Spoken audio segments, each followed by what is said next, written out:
And you're welcome back to Morning Express. Now, turning our attention to other matters, still staying with these cautions. This Ember month, staying safe on Nigerian roads. Now, the Ember month is one that is related or has been associated with accidents, especially on expressways in the country. At this point, we are being joined by a special guest, Olusegun Ogungbemide, MNI, Fispon, ANIPR, who is an assistant corps marshal, and also the core public education officer of the FIRS. It's wonderful to have you, FRSC. I beg your pardon, FRSC. It's wonderful to have you join us in the studio, Mr. Olusegun. Firstly, we are in the Ember months. About 2 months into the Ember months. And we all know the stereotype that these 4 months have in the minds of Nigerians. That whenever it's Ember month, there are always accidents on the road. Yes. Could it be spiritual? Could it be physical? The debate has always been on. In your position as somebody who has been in the system and who understands how Nigerian roads work, what would you say causes accidents mostly during Ember months? Thank you very much, and it's a pleasure to be here with you. In the last 36 years of existence of a Federal Safety Corps, that has always been the scenario and the impression in the minds of many Nigerians that the moment we enter the Ember month, Yes. bad things will start happening, especially as it reflects activities on the highway where you have series of crashes claiming lives here and there. And it's been attributed to so many things. Some says some juju are operating on the highway waiting for blood to suck. Yes. Some says their villagers are waiting for them so that they will not come to the village. And some believe that somebody from January till September must have achieved so much. And some village people don't want him to enjoy the fruit of his labor. But from the research of Federal Safety Corps, we come to realize that the crash that occurred in January is not different from the one that happened from September till December. What really changed the narrative towards the end of the year is that there is an upsurge in activities. On the expressway? Not on the expressway, in the entire space. Yes. And you agree with me that virtually 90% of Nigerian activities happens on the highway. Yes. There's nowhere you want to go to today. You have to access the place through the highway. And so you have an upsurge in activities. You have people trying to run series of occasions. Yes. Towards the end of the year. You have people in diaspora coming back to the country. You have people that feels from January till September, they just realize that their targets that were put in place in January has not been achieved. So you now see activities moving all over the places. Because of the upsurge in activities, you see more requests or more demands for logistics. And that one translates into the commercial driver now, who has been making maybe one trip in a day, trying to increase it to about three. Two, three. In a day. Eventually, it will reflect on the highway where you have now see people trying to speed in order to cover up for the gaps.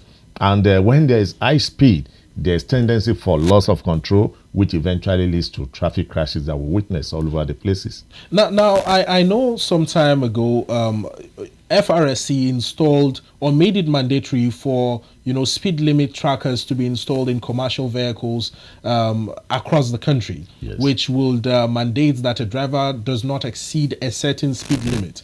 Right. And we know that on a normal day, commercial drivers tend to travel, especially the ones that do travel the interstate. They travel to another state and then they would want to rest for 1 day before taking off, the following day.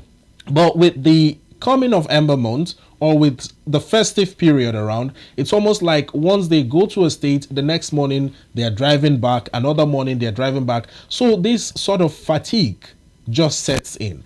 Is there a modality in place to ensure that these drivers are checkmated to know whether or not they have had enough rest and whether they have the mental capability to be able to undertake such trips at short intervals. Thank you very much. It's like trying to squeeze water out of the rock when you think there's a modality that can be put in place physically by Federal Road Safety Corps to check a driver that traveled or that just arrived from a trip yesterday and is engaging in another trip the following day. It's very difficult. If I tell you it's possible or there's a mechanism that we put in place to checkmate that, I will be deceiving you. But what we have done over the years, having realized that this do happen, that stress lethargy has been confirmed to be major causes of loss of controls that we have all over our highways, we continue to dwell on advocacy. Thank God for the introduction of this policy that is called Road Safety Transport Standardization Scheme, which is put in place to regulate the activities of organized transport systems, which is an avenue for us to reach out to majority of the organized transport system. And one of the major things that is given as a mandate to them is that there must be a rest period for their drivers. That any driver that drives continually for 4 hours is expected to rest for about 30 minutes. So now imagine the one that is driving the entire day. We know that this thing do happen, and that's why we gave this as a mandate. But at the same time, what we do majorly as a strength is advocacy, to continue to talk to the conscience of the operators, the drivers and the operators for them to know the implication of what they are doing. Because one thing you can't do is that you can't cheat nature. When it comes, it's like a nap. Because you just wonder, at times, you see a vehicle in the bush and is alone. How did it get there? All the crashes were recorded recently. And most times, it's not like 2 vehicles colliding. No, there's just one, a lone crash. And you said, you didn't see any obstruction. You didn't see any pothole on the road. You don't see the man veer off the highway into the bush. These are the effects of stress. And these are the way. These are the reason why we have continued. You know, one thing is that they said when you want to establish an information, you continually repeat, ringing it in the ears of people, knowing fully well that it's like a seed. Definitely, for those that are not defiant, for those that are not recalcitrant, they will adopt it and it will assist. That is what has really enabled us to even have the reduction that we have recorded in the recent time. Well, you have quite fantastically laid the foundation to this discussion. But let's start off with the FCT, where we are based. Most times during the rainy season, you'd find that cars sort of just skid off the road and end up in ditches or gutters or gullies somewhere in town. There is no single day that rain falls that you drive around the Abuja metropolis that you don't find 1, 2, 3, or even 5 cars in ditches. Do you think that this could be attributed to not just the road being slippery, but the fact that some drivers are just not supposed to be on the road because they are either not licensed, or they are not properly trained to drive? I'm driving somewhere, but I want you to react to this first. By virtue of the number of traffic volume we have in FCT, you just mentioned that maybe you see about 4 or 5 vehicles running into ditches. You should be able to ask yourself, how were the others able to drive without getting involved in crashes? So it's an indication that the problem is not really the road. And the problem might not really be the vehicle, but the person behind the steering. Because there's always a special driving system when you are driving under special condition. Either you are driving at night, or you are driving under the rain, or you are driving when the road is flooded. You can't drive the same way you drive when the road is dry. So it takes a man that is well tutored on the rudimentation of driving for him to know that when it is raining, 1, the road will be slippery, and the only thing that can balance it is for you to have a good tire. Yes. Because there are some tires that are already worn out. That you even see the tires coming out from the tires. And when you know you have such condition, what is expected of you is for you to drive with caution. How do you speed on a road that is slippery and you are not even sure it's not flooded? Because one thing that is certain is if there's a flood on the road and you speed into it, there's every certainty that you lose control. Yes. And these are the things that I've attributed. So just like O'Reilly said, I would rather call it the human factor. The man behind the steering that failed to manage the slippery road. And I wouldn't know the condition of his vehicle at that particular time. Well, there's also another misconception that I want you to clear on air right now, because your agency, with the wonderful works that you've been doing in ensuring that our highways are safe, our roads, even within metropolises like Abuja, are also safe. But people have sort of attributed some accidents to the fact that people don't necessarily go through the rudiments of training that your organization has laid out for drivers to go through. So it's almost like getting a driver's license is the same as going to a supermarket to purchase an item. Now, these are comments I've heard from people. These are tweets I've read online. I want you to clear the air on this. Is it true that you can just walk into an FRSC office with probably a few connections that you have there and you get your driver's license without necessarily going through the training that has been laid out? Thank you very much.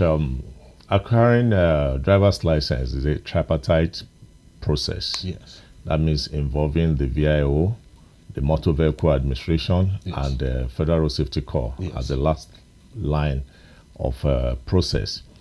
And it's also in two ways. It's either you are coming as a fresher or you are trying to renew your driver's license. Yes. If you are coming as a fresher, you are expected to go through the 26 syllabus days, where you'll be tutored by a certified driving school. Yes. And it's the driving school that will issue you the certificate, which is being managed by Federal Road Safety Corps. And one thing that is unique about it is that the certificate carries the code with which you assess the porter. So there's no way you can access that code without running through that 26 days course. Yes. And at the end of the day, you are still going to be tested through the CBT. That's a computer basic test. Yes. And it's after you are confirmed to have scored above 70% that you are now issued that certificate, which is automated. And from there, you present yourself to VIO or VIS for proficiency test. Yes. And after it's confirmed that truly you can drive, you now proceed to make your payments before you proceed to Federal Road Safety Corps to be captured. That's the process of getting new driver's license. Renewal is maybe a month or a few weeks to the expiration date, which is your date of birth. As a reminder, as you are celebrating your date of birth, you check your driver's license to know when it's going to expire. Few weeks to the time you are expected to renew your driver's license, which does not take through all these rigors of what it takes for. Because you're already a driver. You're already a driver. It's just for you to make your payments, and the license is renewed for you. Anybody that says it's so easy for him to access driver's license like going to supermarkets and picking it must have been engaging fake or touts all over the places. Because if I ask you how you assess your driver's license, the process mentioned would determine whether it's fake. Well, I went through this same process that you just mentioned, Yes. where I had the 26-day course, I had the certificate, I had to go back to the office. It was a whole lot of process that I can't even remember some, but I know it was quite rigorous. Exactly. But there are also some people who claimed that they didn't have to go through all that. Now, why not just pay money? It's a system, and you know that whatever government put in place, you always see people that try to shortchange the system. Yes. And that's why where they will meet their Waterloo is the day it will be confirmed that what they are carrying is a counterfeit, is a fake one. And if you are so unfortunate to travel outside the shores of this country, like some of the Western world, they will ask you when you want to drive, because like we've been able to build the integrity of our driver's license to the point where it can be used outside of Nigeria. Outside of Nigeria. That's quite impressive. You understand? Yes, and what the first thing they do is to seek for the history, your driving history. So if you don't have your database with FRSC, yes, your data, your content with FRSC, who do you approach? And that's where you realize that you are rather undoing yourself than by not following, actually being smart. Yes, by not following the right process. So I always advise Nigerians that they should always do the right thing and get it right. Well, just as much as Mr. Olusegun here has said, it's about doing the right thing. It's about following the right process, doing it and doing it right. Ensure that before you get behind that steering wheel, do well to go and get your driver's license and go through all the rigorous training that you're supposed to go through to be able to be certified as a Nigerian driver. Well, let's move away from that and focus on other things. Recently, we saw a situation, a tanker inferno somewhere in the northern part of the country where, a tanker fell and people rushed to the scene to scoop fuel. And in the course of doing that, there was a fire that claimed the lives of over 150 people. Quite a very sad incident. This is just one out of the many incidences like this that happen on Nigerian roads every now and then. Where there is an accident, either people rush to go and scoop fuel from the tanker, or there is an accident and people rush to the victims to take their valuables and the rest. How do we address this issue? And what is the response time, especially for FRSC, when situations like this occur, to ensure that people don't endanger themselves and also don't take advantage of victims of road accidents? Thank you very much. Under like the situation, the response time for Federal Road Safety Corps to any crash is 15 minutes, which we have tried over the years to reduce by virtue of so many interventions that have been put in place. But normally, we rated it under 15 minutes. Yes. And it's also a function of information being made available to us. Yes. Because you agree with me that it's easier to access information during the day than night. Yes. And most of the standard crashes that we have recorded of recent happen at night. And we will recall that Federal Road Safety Corps severally have made this pronouncement about discouraging night driving. We don't have the power to stop it. And I don't think the Constitution too ever mentioned something of such.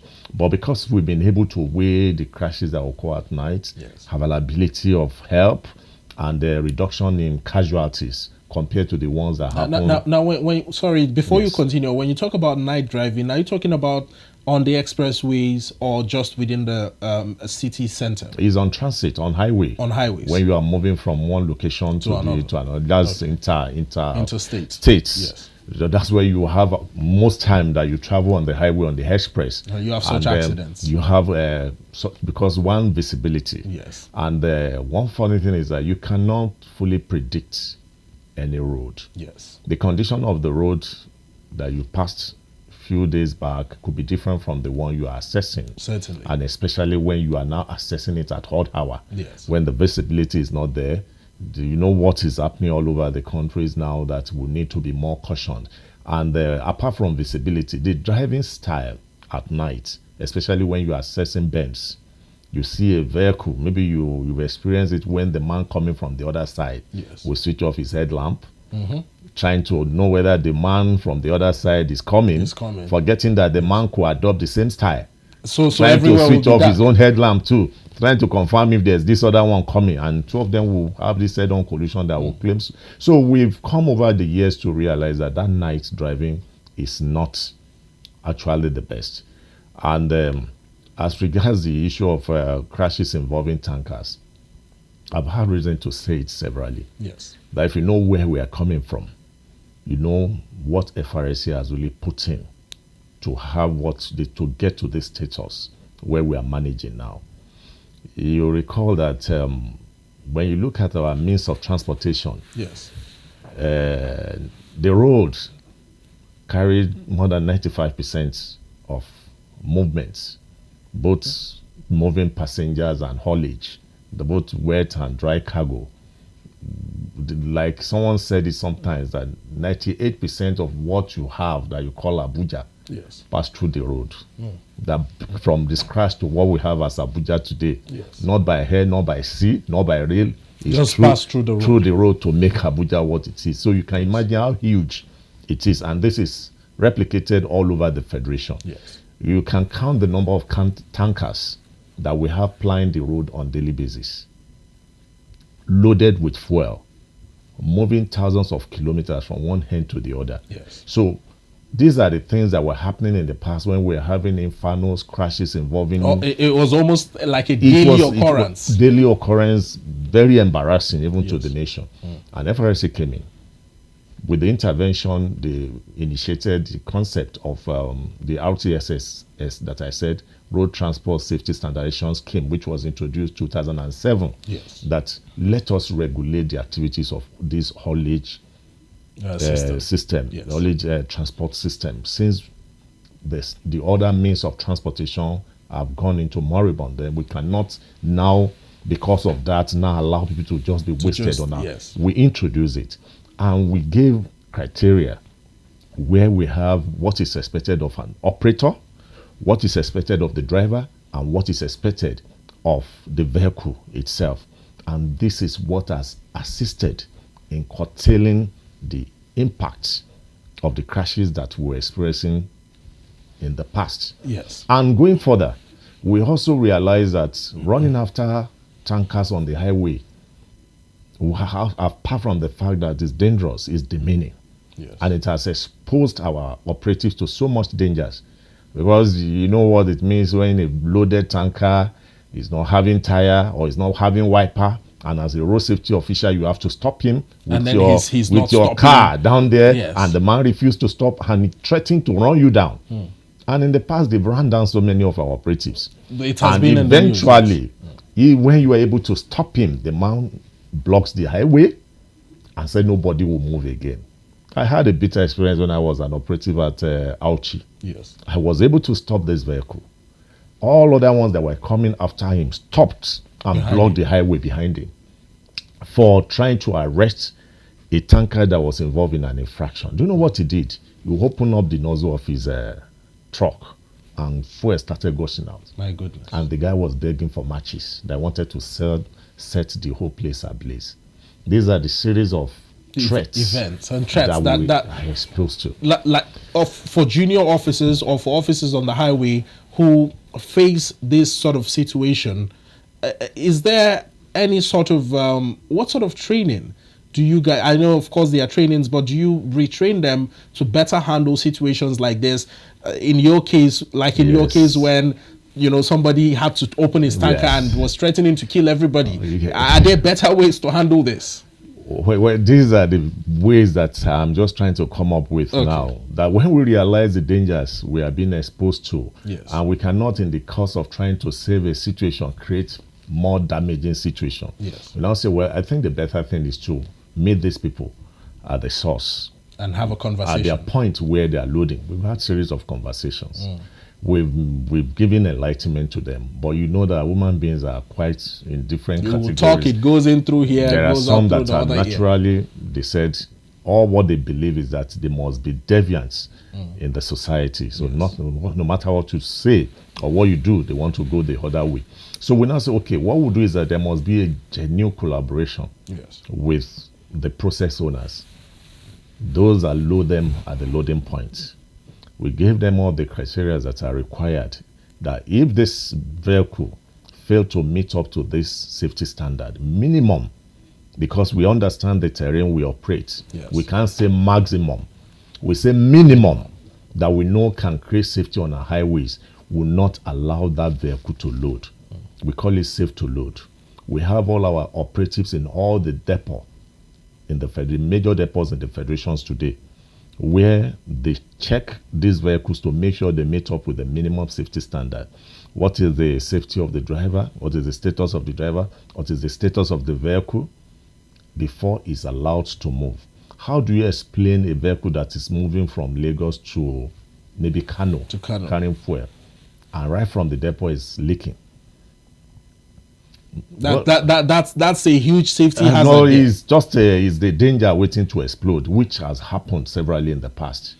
So before you can move your vehicle from the depot, one, it has to be checked. The driver must be checked. Yes. To make sure that he's in right frame of mind. He's not drunk. He's not under the influence of alcohol or drugs. Secondly, we think about the tire, the condition of the buckets. Yes. Is it leaking? Is it safe? And is it having safety valves? And the essence of the safety valve is in case the vehicle falls, which is, we can't wish that away. There's no law that says, there's no system that says crashes cannot occur. It can occur. It can occur. But what we are saying is to reduce the level of casualty or record zero casualty. And secondly, yes, you must have, thirdly, you must have your speed limit device, yes, which regulates the amount of speed you can go. The speed a car can go is different from the one a commercial vehicle can go, and it's different from the one an articulated vehicle can go. These things are well calibrated in the speed limit device. Yes. And before you can go, you must have all this. But you can still trust that people will come into the depot with certified vehicles. And when they leave the depot, there's transloading to vehicles of their choice, which might not really be monitored or known to FRSC.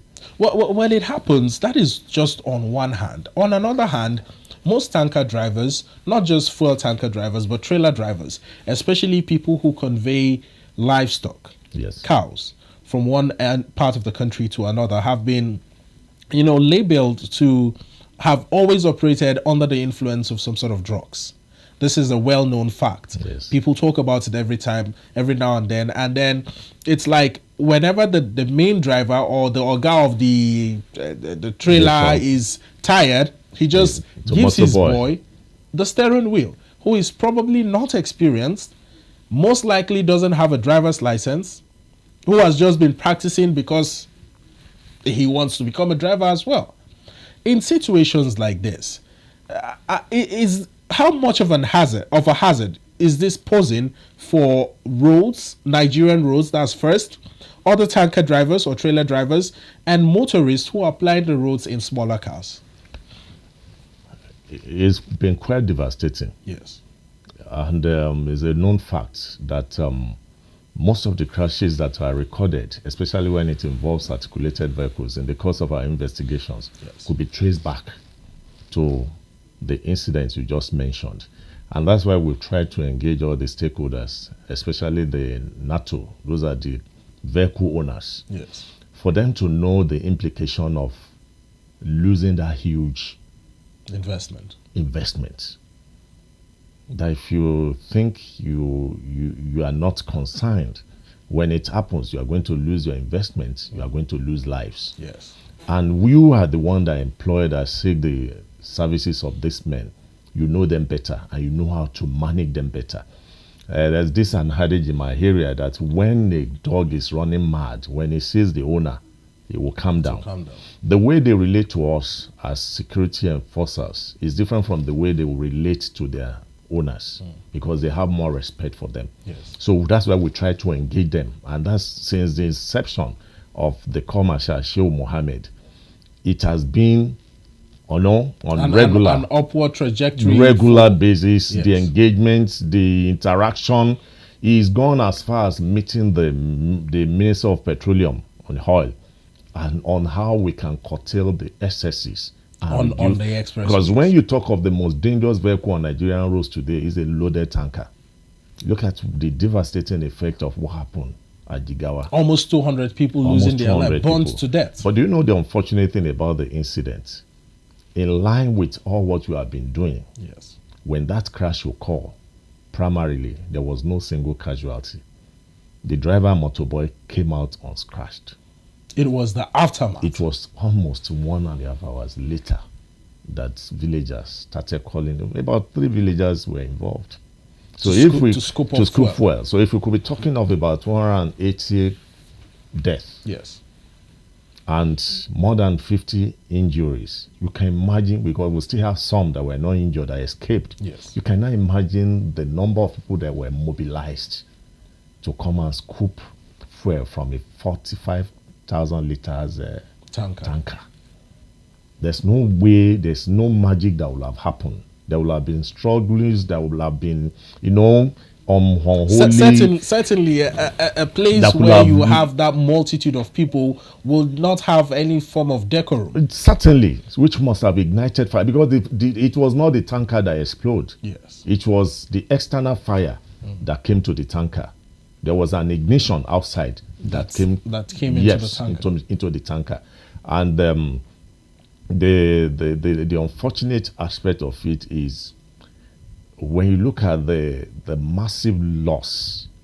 Someone lives. said, if it still happened tomorrow, you'll be so surprised that it will still repeat itself. People will still run there. It will still run. Then you now ask why. The police and FRSC operatives were there to manage the situation. But how do you think about 350 villagers will not overwhelm 10 operatives? Now, Mr. Olusegun, you are the core public education officer. And sometimes some of these things have to do with sensitization. Yes. Does FRSC have any sort of pact with, say, the National Orientation Agency in ensuring that people, Nigerians, are sensitized, especially people in rural communities, like in the case of where the tanker fell in Jigawa State, Yes. to ensure that these people are sensitized to know the dangers of not going towards where a tanker has fallen? Is there any form of pact like that between FRSC and the NOA or any other agency of government? Outside the routine interaction we've Yes. been having with NON, because like Semen twins, Yes. we've been together right from inception. Anywhere you have a rally, you see NOA. You see NOA. Anywhere NOA is having a program, you see Federal Road Safety Corps. Yes. We've been there all this while because we know we have our own source at the roots too, but we believe they are deeper into the grassroots than us. Yes. So we leverage that to reach out to members of the public. And outside that, they've been given the mandate too by Mr. President for Yes. them to go further in sensitizing members of the public as regards it. It's an obvious danger. It's an obvious. Whoever that is even trying to do this should know the implication. And many people have sort of attributed the fact that these community dwellers had to do what they did because, one, poverty, and the fact that fuel was or is becoming an almost unaffordable commodity for the common man in the country. Now, I know these are just some excuses that could be made up, but do you share the same line of thoughts that maybe if fuel had not been so expensive, they would have not seen the need to go and scoop up fuel because they saw it as liquid gold? Well, in that regard, I will have thrown the question back to you. Okay. Assuming that fuel drained into a lagoon, Yes. would they have delved into that lagoon to go and fetch that fuel? Well, I believe not. Which would have been very impossible. Yes. They would have looked away. Knowing the implication that this thing is a death waiting to happen, what gain would they have been expecting from that act Yes. that would have provoked their interest towards committing such suicide? Because even before now, that has been the trend in the nation. There was one video that went viral, and somebody was asking, where has gone the conscience of Nigerians? When there was a crash involving a commercial bus and a tanker, and rather than assisting those that were still struggling for life, they were crossing over them to go and scoop fuel. Is that as a result of poverty, Well, certainly not. or inhuman nature, or greed? And where this crash occurred, how many vehicles are around that area that you will have woken up your entire community at night, at 12 midnight, to come and scoop fuel? It's been happening. It's a trend. So I Yes. won't attribute it to whatever To poverty, to or poverty. or the high cost of fuel in the I country. think it's just, even before now, there was a time a trailer that carried rice fell somewhere far, so many years back. The trailer was looted, and it's not that there was hunger then. So it could just be our human nature that when you see what they call a wolf People want to go feel, there and let me just have a share. Have a share of what they did not work for. Irrespective of the danger lurking around. Well, not to digress too much, Mr. Olusegun, let's talk about the issue of overloading, especially during this Ember month. Yeah. People want to travel. People want to do things. They want to meet targets, like you rightly pointed out earlier. And we all know that one problem that the FRSC has always had with commercial drivers is the issue of overloading their trucks. Not just overloading in terms of goods, but overloading in terms of passengers. Yes. In terms of sensitization, that is one. Is the FRSC doing anything to ensure that drivers do not do that? Secondly, what are the implications should, in case a driver is caught overloading his vehicle on the expressway? Are there any sort of penalties laid out by the FRSC in terms of this? We had a trend of recent. Yes. Where the one we call mixed loading, which majorly occur with vehicle coming from the northern part to this downline. Mixed loading, where you see passengers are loaded in trucks with cattle. Yes. Or livestock. The crash that occurred at Lapai, where close to 50 people were killed, had more than 90 passengers in that truck, along with cattle. 50 cattle were also burnt. 50 cattle and 90 humans. 90 humans. Loaded, in the same truck? Yes, coming towards the west. So the tanker the tanker fell, and that one was even on fire. Yes. And the passenger tried to tell the man that there's a fire ahead. And he didn't know. He said it's the tire of the tanker that was burning. Oh. There's not knowing that there's spillage. And he drove those people into that inferno, which claimed so many lives. So we've been managing that kind of overloading all this while, trying to confirm. We even raised a task force. And the directive of the Corps Marshal was, well, let's make it a kind of palliative for them. Discharge the passengers and let the vehicle go. Yes. So when the passengers know the risk and the implication of what they are doing, because it takes two to tango. If you know that there's going to be inconveniences for you in the course of this transit, you do the right thing. Yes. Some people were attributing it to poverty then too. That maybe because they didn't have money to travel. So they are just tagging along to get to where they want to. But eventually when the crashes occur and we are trying to do rescue, the kind of money we see on most of these victims, you ask, why did this person decide to commit suicide? If you have this kind of money wrap around your lawn, why do you decide? Why not just take public transport? Public transport and live convenient and get to your destination. It's just a nature. It's just, the mood of the moment. People are moving, let me join them. Yes. For this period, the mandate of enforcement given by the Corps Marshal is that any vehicle that is overloaded and is caught on the highway, sorry for the passengers, because the passengers will be, the extra one will be discharged. And if you happen to be the extra, that means you'll be on the highway to look for another vehicle. To save this inconvenience, especially during this season, so that you have better part of your days and enjoy your new year, please do the right thing. Our focus this year is enlightening the passengers on knowing their rights. And the Corps Marshal has given the assurance that is behind them, is giving them the necessary backing. Because you have the right to be taken from your location to your destination safely. Yes. You have the right to be transited safely. And that is the essence of this season. So if you enter a park and they are insisting that you must enter an overloaded vehicle, please, you need to resist. Because if you make it inconvenient for the drivers, yes, when they know that we've all collaborated and say the right thing will be done, yes, they will sit up to. Now, I like that you had set a base for this in terms of the right of the passengers. Yes. But I want you to, in a more elaborate manner, one, tell us what the rights of the passengers are while transiting this Ember period, the rights of the drivers, or what is expected of the drivers rather, and secondly, your officers of the FRSC on the highways who are carrying out their rightful duties to the nation and to Nigerians. how should they coordinate themselves in dealing with errant drivers? Let me give you this instance. A lady entered a bus from Lagos going to Taraba. Yes. There were about 10 passengers in that vehicle.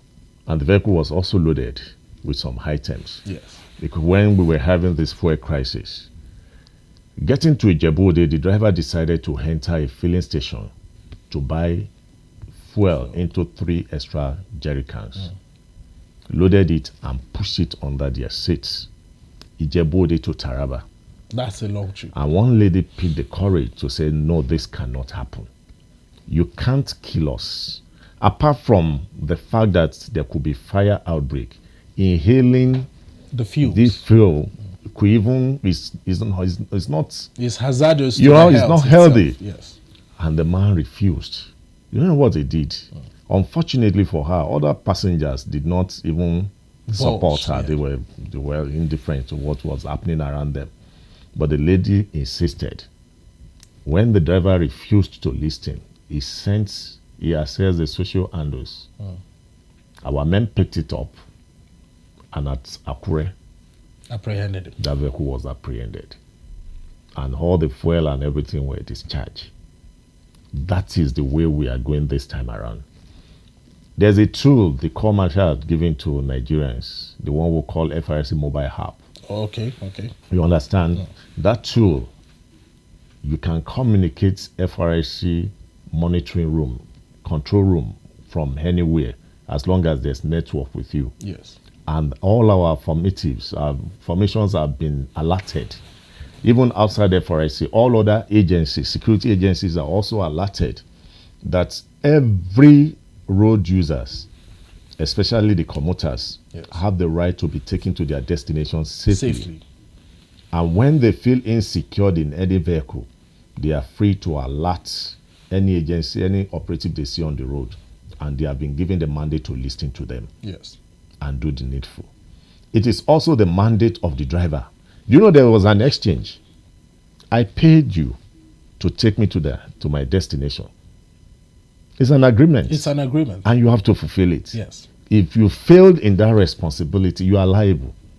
So the driver cannot say, oh, because this person reported me, I'm now angry, I'm not taking you there. That is where the protection comes. Now, the lady that you mentioned that Yes. had alerted your men via social media handles, when the vehicle was apprehended, what happened between the driver and... Yes, I asked her. It's a story It's a very sweet one. Yes. I asked her. I said, imagine how you manage. Were you still able to follow the vehicle to Taraba? Yes. He said, yes. From Akure. He said, but it was not a pleasant journey. Because the driver must have been... He said it was not a pleasant journey. Extremely angry. But the truth is happy. Yes. Irrespective of the trauma, of embarrassment and what have you. least she was he got safe. to his destination safe. She was safe. He said 10 people would have been burnt to ashes if he had kept quiet like others. Yes. I had the same experience too. And the driver punished me For complaining to his for management. He was going on 140 Yes.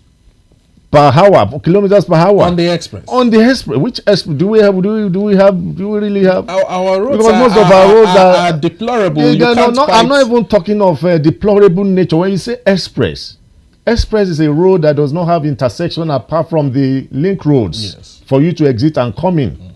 The interchange. Most of our roads that we call express are highways. They are dual carriageways where you have U-turn, so when you are driving on this kind of road, you are expected to be more cautioned. And this man was going on 140, 150 kilometers per hour, and I was inside the vehicle, and somebody expected me to keep quiet. I complained. And he got angry. I called his management because I had access to their number. Yes. And they called him to order. And he reduced the speed from 150 to 50 kilometers per hour. And rather than getting to my destination in 4 hours, I got there in 10 hours. Oh, he deliberately... Yes, to punish. And from that location to to the point I alighted, I was abused by other passengers in the vehicle. But when I alighted from the vehicle, I gave them compliments. I said, God has taken me to my own destination. They were still proceeding. You guys to can Lagos. carry on with 50 kilometers per hour. That is naturally, you are going to be embarrassed. Yes. Naturally, if you are not having the support of your commuters, passengers, yeah. definitely you feel bad. But what is more important is your safety this time around, because all those people we picked on the highway will have taken a different decision Yes. if they have thought right. So that is what should be your focus. But what we are saying is that despite that, you have our back. If reports are late that such driver had reason to embarrass the passengers, we are taking it further.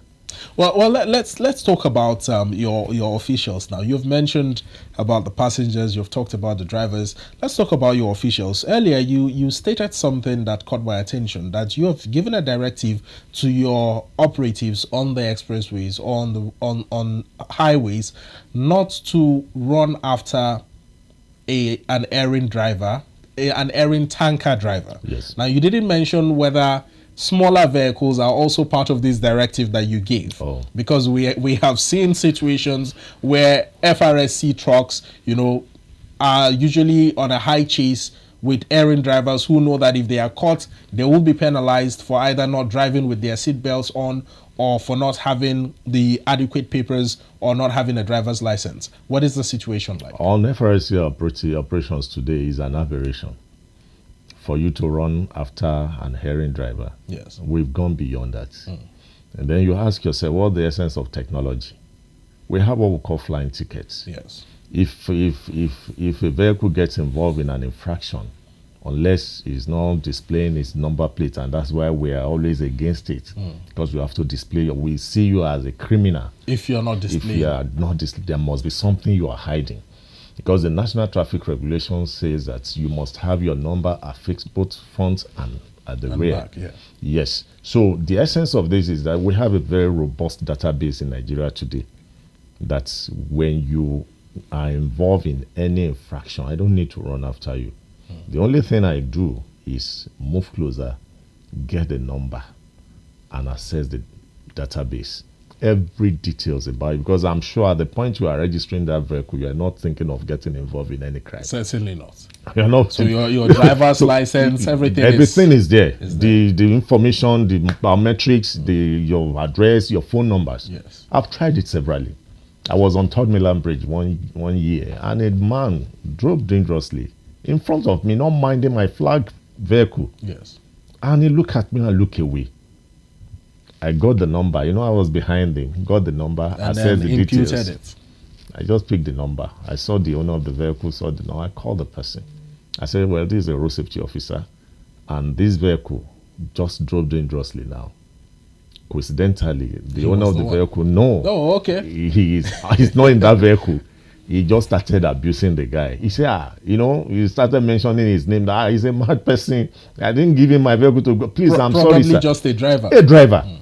I now called somebody inside that vehicle.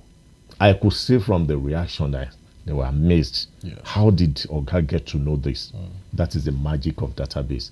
And that's where we are today. So if, as a road safety officer, you still run after an errand driver, you are going against the rule of the system. Yes. And we have sanctions for them. We don't take it for granted. All right, Mr. Olusegun, in just 60 seconds or less, I want you to give your final message to Nigerians. You can actually look at this camera and give your message to Nigerians in this Ember month. I'm in line with the decision of the Marshal Sheikh Mohammed, MNI, that has great passion to reducing road traffic crashes within this season.